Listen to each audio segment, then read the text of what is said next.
soo dhawaada wasaaradda warfaafinta xukuumadda federaalka Soomaaliya ku sugan nahay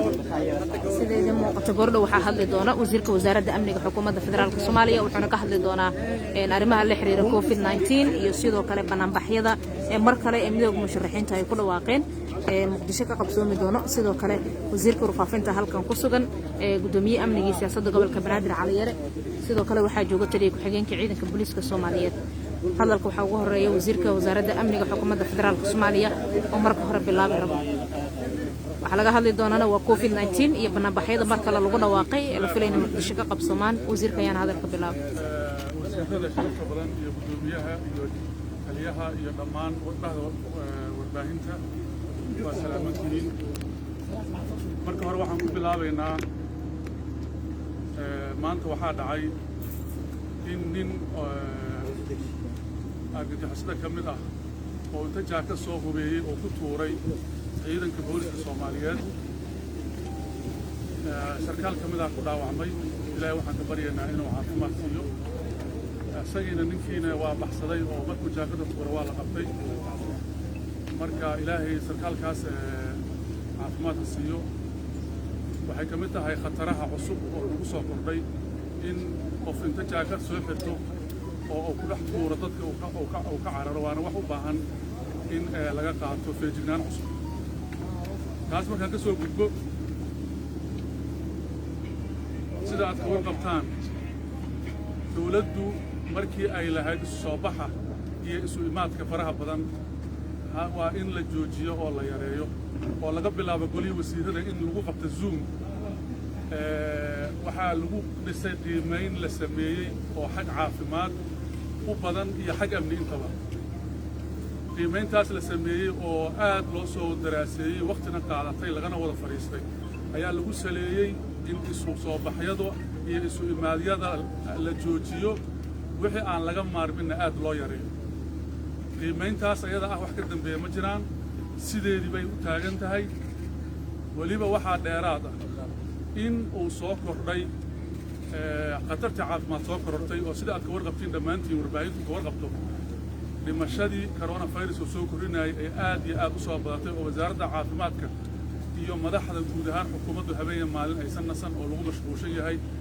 sidii dadka loo badbaadin lahaa waa idinka maqlaya mar walbaba qaylada ambalaasku inay habeen maalin taagan tahay taasi waxay nagu sii adkaynaysaa marka in la sii yareeyo isu imaadka in la sii yareeyo wax kasta oo dadka isu keeni kara si khatarta caafimaadku ay u yaraato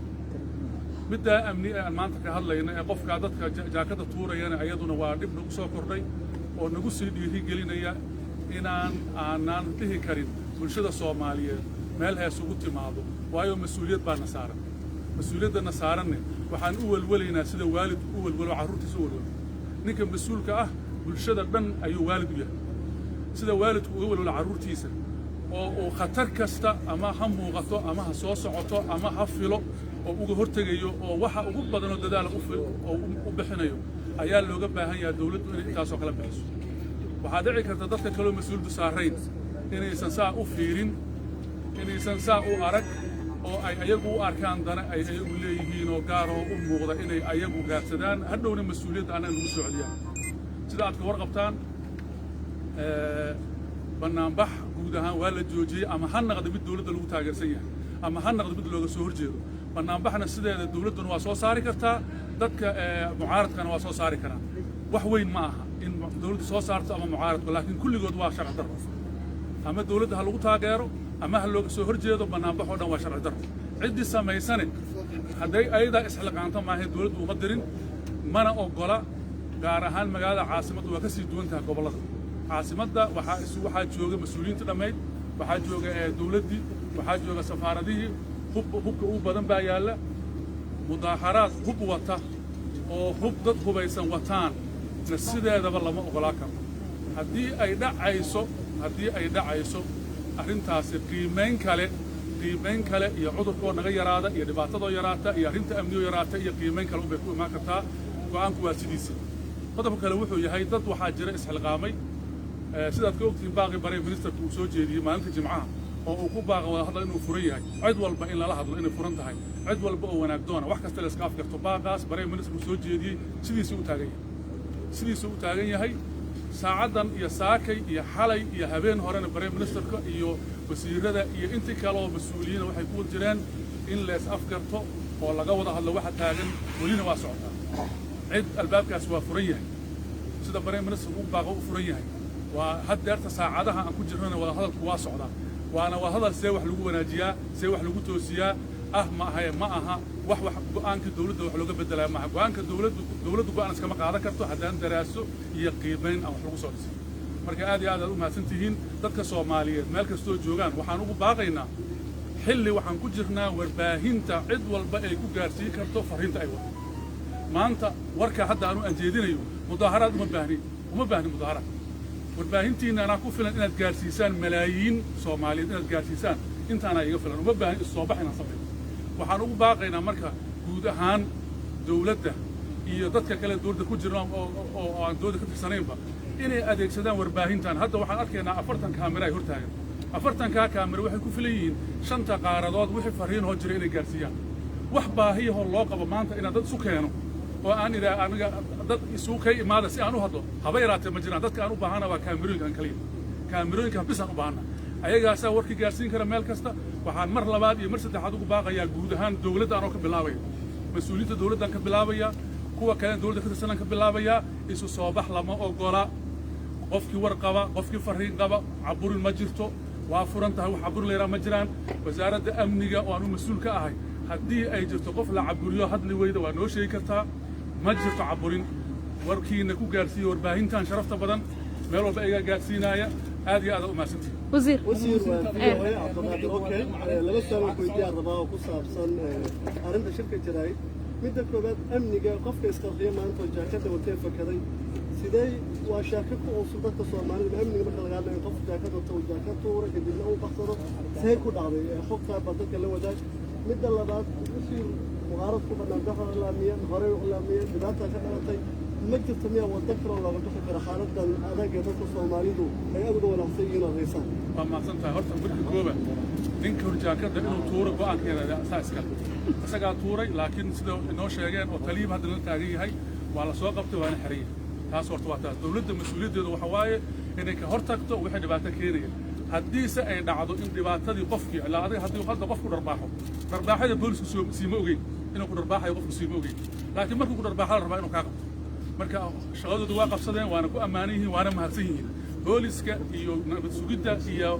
militariguna waa kuwa aan habeen iyo maalin ku jiifno oo shaqada ugu sharaf badan uguna wanaagsan haya oo dhammaanteen naga karaan badan naga sharaf badan waa inaan ku mahadinnaa waa inaan ku ducaynaa waa inaan ogaanaa inay u taagan yihiin nabadeenna habeen iyo maalin idinka warbaahintana waxaa laydinka rabaa waddanka dhismihiisa tiirad ka tihin muhiima waa inaad wax bulshada anfacaya oo dalkeena dhisaya oo dib u celinayn oo bulshadu ku wanaagsan inaad ka shaqaysaan haddii kale warbaahintu waxay isu beddelaysaa haddaysan taa ka shaqayn wax ka dhinac kale aadaysaa waana ku kalsoonnaa 100% warbaahintana saaxiibaa la nahay dawladduna waa la saaxiib waana ogtiin barey minister rooble inuu shan wasiir oo ka tirsan warbaahinta taas waa qodobka labaad banaanbixi dawladdu qiimeyn iyo daraasay ku dhista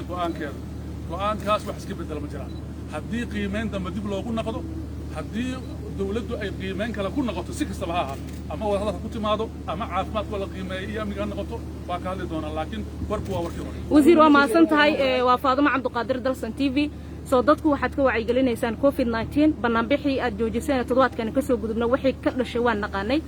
idinkoo dadka badbaadinaya haddana mucaaradku way horkacayaan dadkan oo banaanbuxu way ku dhawaaqeen oo sheegeen inay ka dhabeynayaan Muqdisho ka qabsoomi doona sidee dadkaas badqabkooda ku badbaadinaysaan mise marka xabadaad ugu jawaabaysaan badqabka horta koow adinka laftiina u sheega bulshada u sheega war bulshooy warbaahintii annagaa codkiina qaadayna annagaa fariintiina qaadayna dhibaataha abuurina caafimaadkiina khatar ha gelina amniga khatar ha gelinina walaalayaalow guryihiina jooga fariin wixii annaga noo dhiibta idinku badhaha badqabka dadkaas sideed ugu jawaabaysaan marka maxabada waxaad sheegtay in gebi ahaan la joojiyeen in wax banaanbaxaysa dalka ka dhici karin mucaaradkuna waxay sheegeen banaanbax inuu dhici karo ujiida gacmo gaaris waayo ma waxaan rabtaa marka inaad xabad ku ridaan mase xal kale oo isticmaali doontaa horta marka hore annagu banaanbax kama hadlin waxaan ka hadlay isu imaad oo dhan golaha wasiiradan ka bilowna zoom aa lagu gelayaa idinka hadda isu imaadkiina qaabkan laftiisa waa la isku haystaa laakiin annagu dee wacyigelin baan wadnaa moogiya